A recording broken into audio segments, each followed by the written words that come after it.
On the morning of September 3, 1260, the ground itself seemed to tremble as 20,000 Mongol horsemen rode west across the plains of Palestine. For more than a generation, that sound had meant only one thing: surrender or annihilation. From the walls of Chinese cities to the heart of Persia, from the steppes of Central Asia to the gates of Baghdad, the Mongol advance had rolled forward with a cold, mechanical certainty. No army had stopped it. No ruler had escaped it. For 40 years, the Mongols had rewritten the rules of war and power, leaving behind a trail of empires that believed themselves permanent, until they weren't. To the people of the 13th century, the Mongols were not just conquerors. They were inevitability made flesh. Their victories were so consistent, so absolute, that resistance itself came to seem irrational. Entire cities opened their gates at the mere rumor of Mongol scouts on the horizon. Kings, caliphs, and generals all learned the same brutal lesson. Strength, tradition, and reputation meant nothing once the Mongol army set its sights on you. Now that same force was moving toward a quiet valley anchored by a modest spring known as Ain Jalut. Beyond it lay Egypt, Cairo, and the last major power standing between the Mongol Empire and total dominance of the Middle East. To the Mongol commanders, this was just another step on a road they had walked many times before. A road that always ended in victory.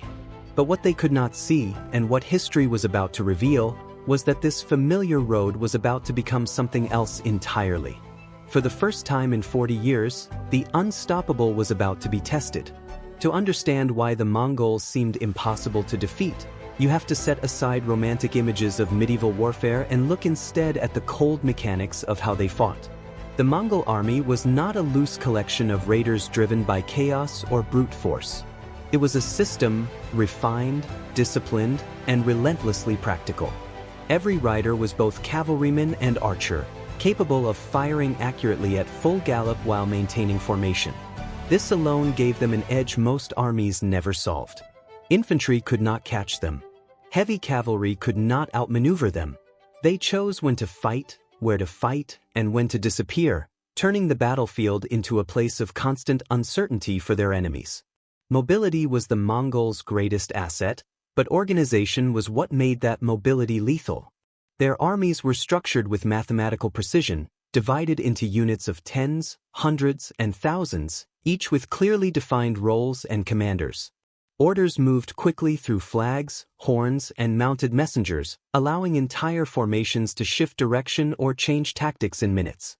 To opponents accustomed to slower, hierarchical command structures, this felt overwhelming. While other armies struggled to react, the Mongols were already executing the next phase of their plan. Battles were not decided by individual heroics but by coordinated movement, timing, and pressure applied exactly where it hurt most. Logistics, often ignored in dramatic retellings of war, played an equally critical role. Mongol forces carried minimal supplies, relying on herds that moved with the army and on their ability to live off the land. This freed them from the long, vulnerable supply lines that constrained traditional armies. They could strike deep, withdraw quickly, and return from unexpected directions. For rulers trying to defend fixed cities or borders, it was like trying to protect a house from a wildfire that could change direction with the wind. There was no clear front line, no safe rear, no moment when the danger truly passed. But raw efficiency alone does not explain the fear that preceded the Mongols wherever they went. Psychological warfare was not a side effect of their conquests, it was a deliberate strategy. The Mongols understood that terror could accomplish what weapons could not. Cities that resisted were destroyed with brutal completeness. The stories were allowed to spread, carefully and intentionally. Survivors were spared not out of mercy, but so they could carry those stories forward. Long before Mongol armies arrived, their reputation had already done half the work. Governors surrendered to avoid annihilation. Generals hesitated, second-guessed themselves, and made fatal mistakes before the first arrow was ever fired. This psychological pressure created a sense of inevitability that paralyzed opposition. Once a community believed defeat was certain, every decision that followed reinforced that belief. Armies fought defensively, cautiously, without confidence. Leaders looked for ways to negotiate rather than ways to win. The Mongols thrived in this environment. Their enemies were often defeated emotionally before they were defeated physically. By the time battle was joined, the outcome already felt decided. For nearly 40 years, this combination of speed, organization, and terror produced the same result again and again. Powerful states collapsed not because they lacked resources or courage, but because the Mongol system exploited weaknesses they did not know they had. Even defeats could be explained away. Bad weather, political distractions, or poor coordination. Nothing challenged the core belief that, under the right conditions, Mongol victory was assured. Open battle remained their domain. No army had proven capable of matching them there.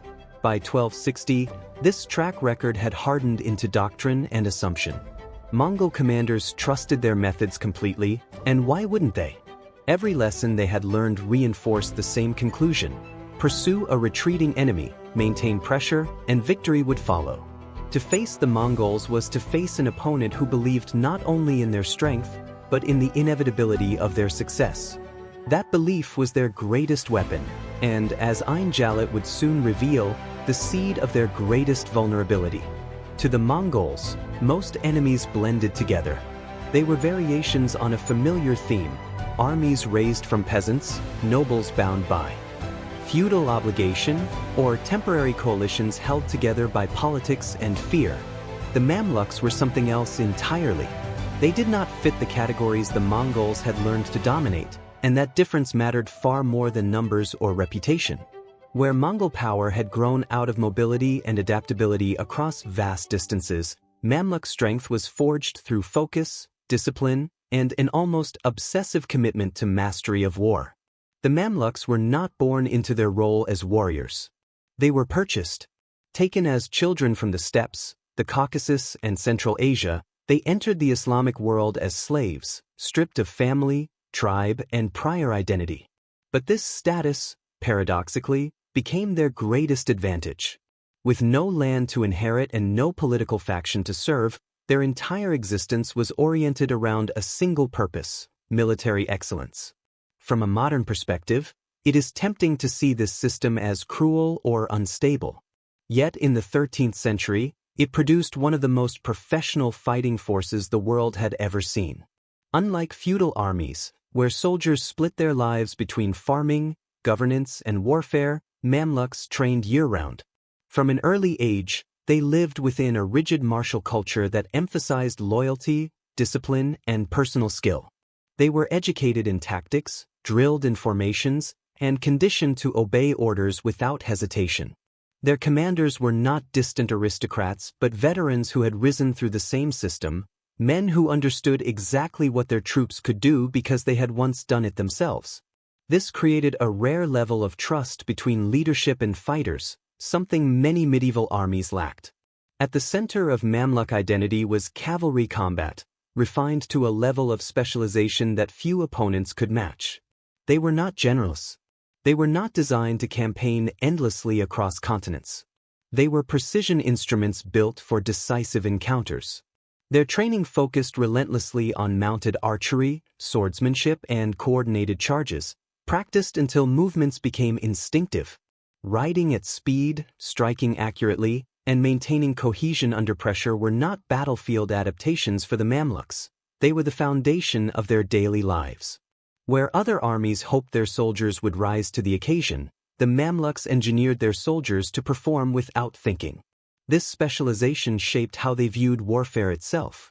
The Mamluks did not rely on terror to weaken enemies before battle. They relied on preparation. They did not assume victory was inevitable. They planned for resistance, confusion, and chaos. Their heavier armor reflected this mindset, favoring survivability in close combat over long-distance mobility. Their horses were trained not just for speed, but for stability in collisions and dense formations.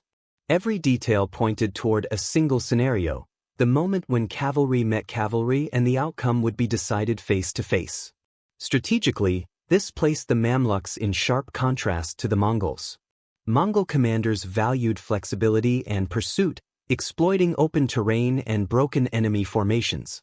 Mamluk leaders focused on control, of space, of timing, and of engagement conditions. They understood that they could not outrun the Mongols across open ground. But they did not need to. Their goal was not to chase, but to stop. Not to exhaust an enemy over weeks, but to break one in a single, concentrated clash. By 1260, the Mamluk Sultanate represented the last major barrier to Mongol expansion in the Middle East. This was not an empire built on centuries of inherited legitimacy. It was a state maintained by competence, discipline, and the constant readiness for war. Men like Sultan Qutuz and the commander Baybars did not view the Mongols as a mystical force or an unbeatable destiny. They saw a system, powerful, efficient, but ultimately human. And because they had studied that system closely, they believed something their rivals did not. That under the right conditions, it could be broken. By the year 1260, the strategic situation in the Middle East had reached a breaking point. The Mongol Empire, under the leadership of Hulagu Khan, controlled a vast stretch of territory from the Iranian plateau through Mesopotamia and into Syria.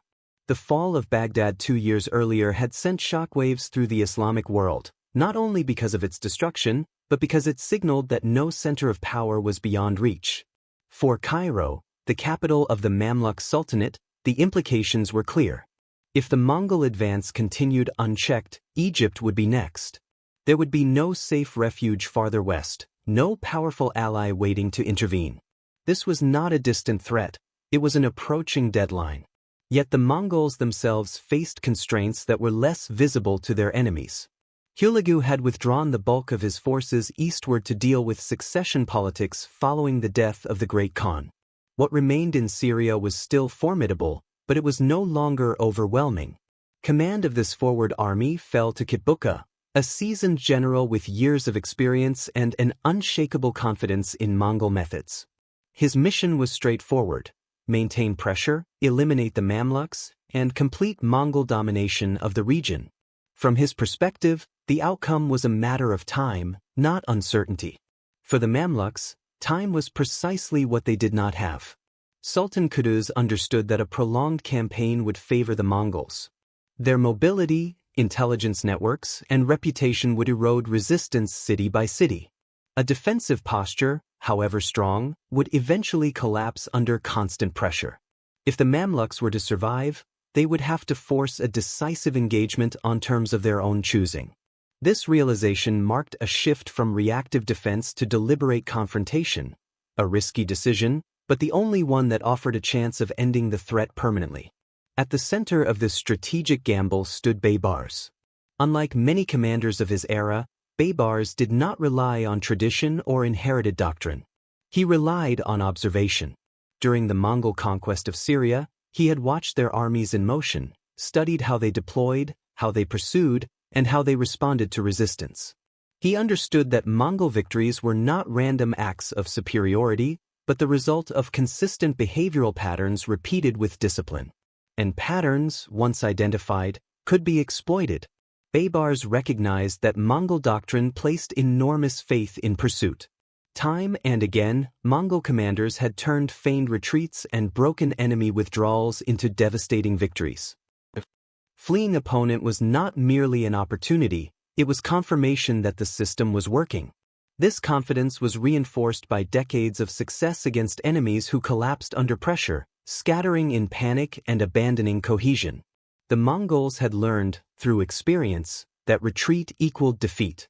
They acted on that assumption instinctively. But Baybars also saw the other side of that equation. Mongol effectiveness depended on open terrain, fluid movement, and constant communication.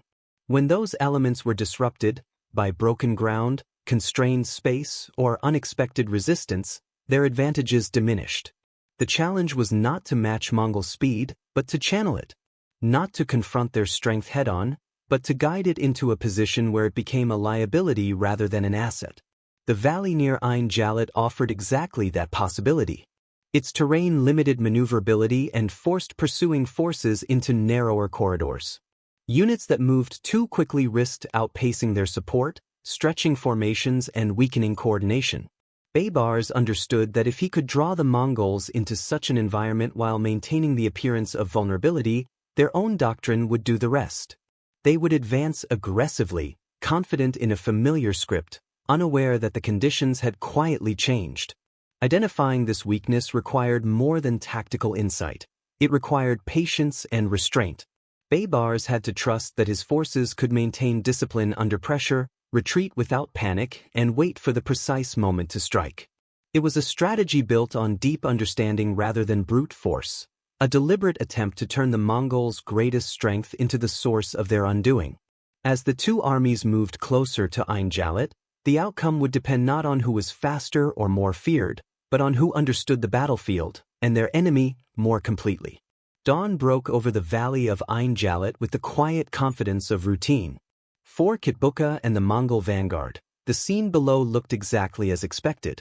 A small Mamluk force held the ground near the springs, loosely arranged, their presence signaling either desperation or miscalculation. After decades of war, Mongol commanders had learned to read such moments quickly. This was the prelude to collapse. The Mongols descended into the valley in their familiar formation, heavy cavalry anchoring the center, light horse archers fanning out to the flanks, reserves poised to exploit the breakthrough that always seemed to come.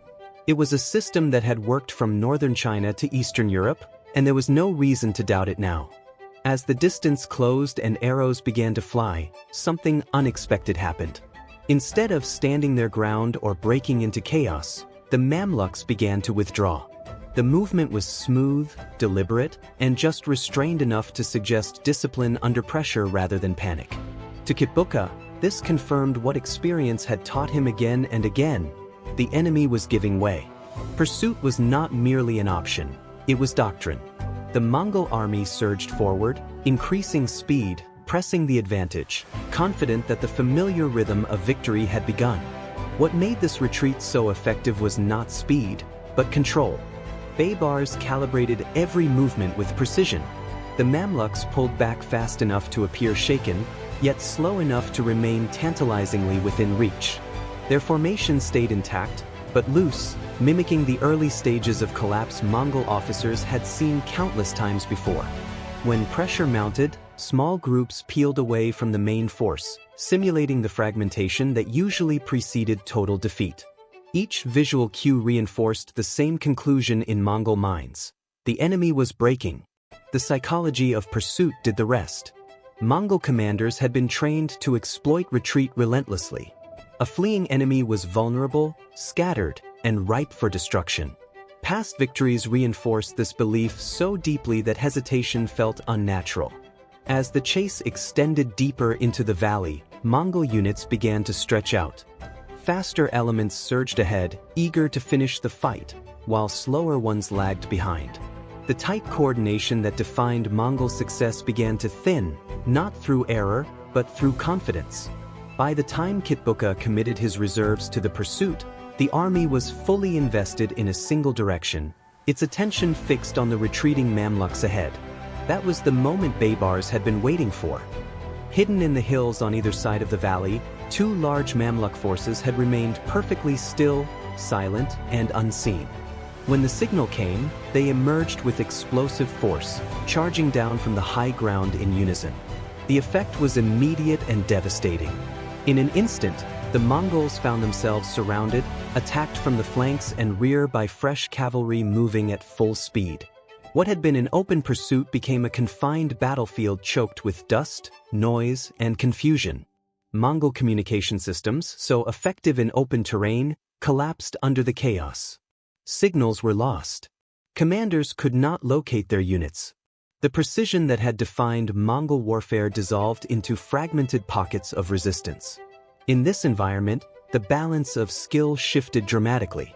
The Mamluks had trained their entire lives for close-quarters mounted combat, where individual ability, armor, and discipline determined survival. Their heavier protection blunted Mongol arrow fire, and their swordsmanship proved decisive in the crush of melee. Horses trained for collision and control held steady where lighter Mongol mounts struggled.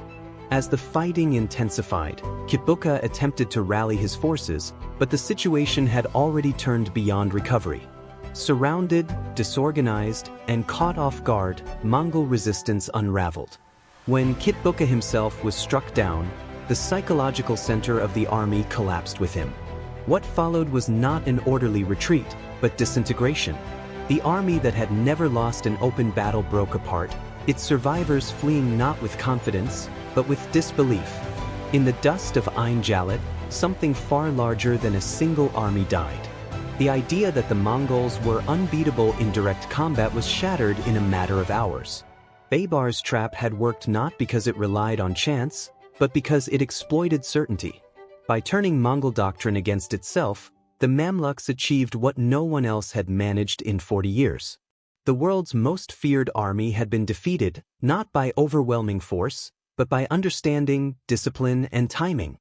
The aftermath of Ain Jalut reached far beyond the valley where the battle was fought. News of the defeat traveled quickly, carried by merchants, diplomats, and shaken survivors who had witnessed the impossible. For the first time since the rise of Genghis Khan, a Mongol field army had been destroyed in open battle. Not delayed, not diverted, but decisively broken. The psychological weight of that fact was immense. The image of Mongol invincibility, carefully built over 4 decades, died in a single day. Fear, which had once cleared the path for conquest, began to lose its grip. Across the Islamic world, the impact was immediate. Cities that had submitted out of terror reconsidered their loyalties. Local leaders who had accepted Mongol authority quietly began to resist. In Europe, where rulers had long prepared for what they believed was an inevitable invasion, the news was met with relief and celebration. From Paris to Vienna, Ain Jalut reshaped strategic thinking. The Mongols were no longer an unstoppable force of destiny. They were a powerful empire with limits, and limits could be challenged. In the years that followed, those limits became clearer. Mongol expansion stalled at the borders of Egypt and never regained its former momentum. Internal pressures, succession disputes, and the sheer difficulty of governing such vast territories fractured the once unified empire into competing khanates. Without the aura of inevitable victory, coordination weakened.